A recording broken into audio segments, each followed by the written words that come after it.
tamamilə fərqlidir. Amma necə olur ki, Gürcüstanda daha çox turist gəlir il ərzində, Azərbaycana il ərzində turist daha az gəlir. Biz nədə səhv edirik? Hər şeyimiz var. Cənub regionu başqa, şimal regionu başqa. Belə fantastik ölkəyə amma nəsə alınmır.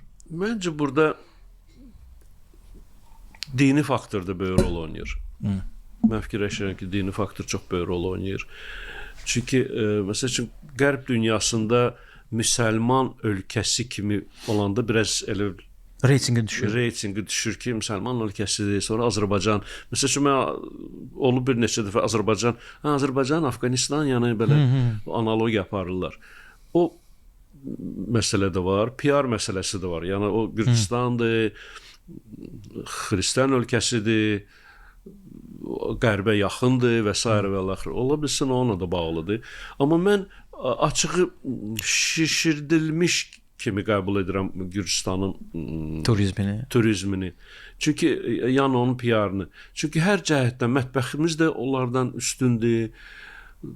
Bakı da dediyiniz kimi Tiflisdən daha parlaqdır, daha rəngarəngdir, daha böyükdür, daha gəzməli yerlər. Xidmət sektoru məsələn onlarda zəifdir. Gürcülər xidmətdə zəifdir. Xidmət yoxdur. Xidmət sıfırdır. Eyni şey Çernogoriyada mən yaşamışdım. Xidmət çox aşağıdır. Tam sizinlə razıyam, elədir. Amma belə baxırsan ki, elə bir reklam eləyirsən ki, bilirəm Gürcüstan gözəl ölkədir. Yəni orada söz yox. Amma Batuminin indi bizdə Sibriz var deyə biraz şəhər PR olunmağa başlayıb, daha çox PR olunmağa başlayıb, Formula 1 ilə PR olunmağa başlayıb, amma Batumidə də yay 3 aydan artıq çəkmir. Bakıda da 3-4 ay çəkir də.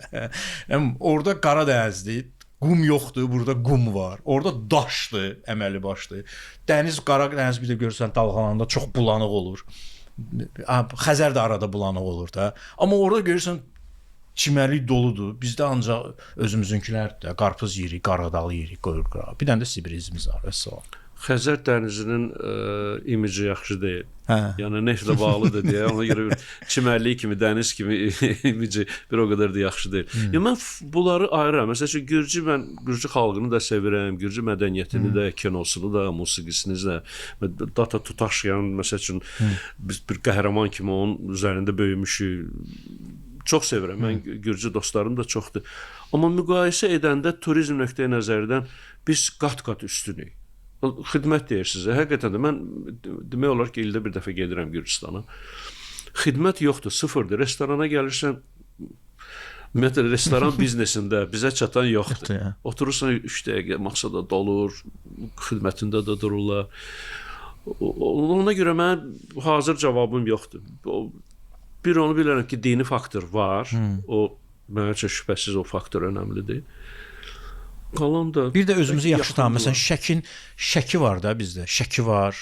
Belə aşağı düşdək Oğuzu var, Qəbələ var.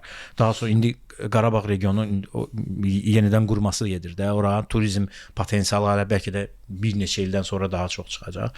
Cənub regionu var, şimal regionu var. Amma Popolocu Gürcüstanda daha çox adam gəlir. Qəribədir. Bəlkə də biz PR-ımızı dəyişməliyik. Mən siyasi məsələlərə toxunmaq istəmirəm, amma Avropada, ümumiyyətlə Qərb dünyasında anti-Azərbaycan təbliğatı çox güclüdür. Ki, erməniləri sıxışdırırlar, etnik təmizləmə eləyirlər, onlar bax belədir. O faktorlar var, onu danmaq olmaz, o var o faktorlar. Amma bir də ki, mən həmişə demişəm, mən Azərbaycana turistlərin gəlməsini Qərb dünyası ilə əlaqələndirmirəm. Mən inanmıram ki, Avropadan, Amerikadan bura axın olacaq. Bizim hədəfimiz Asiya. Elə necə ki, həyat da təcrübə də göstərir ki, elədir var. İndi biraz bu hadisələrə görə azalıb, amma belə məsələn, Çinliləri gətirə bilərik bura. Çinlilər gəlirlər. O indi belə gedir. Çin turisti digər turistlərdən fərqlənir. Siz dediniz ki, Çin turisti solo səyahət etmir. Onlar ancaq belə 10, 15, 20 nəfər özdə bir şəhərə getmirlər. Onlar məsəl üçün Qazaxıstan, Azərbaycan, sonra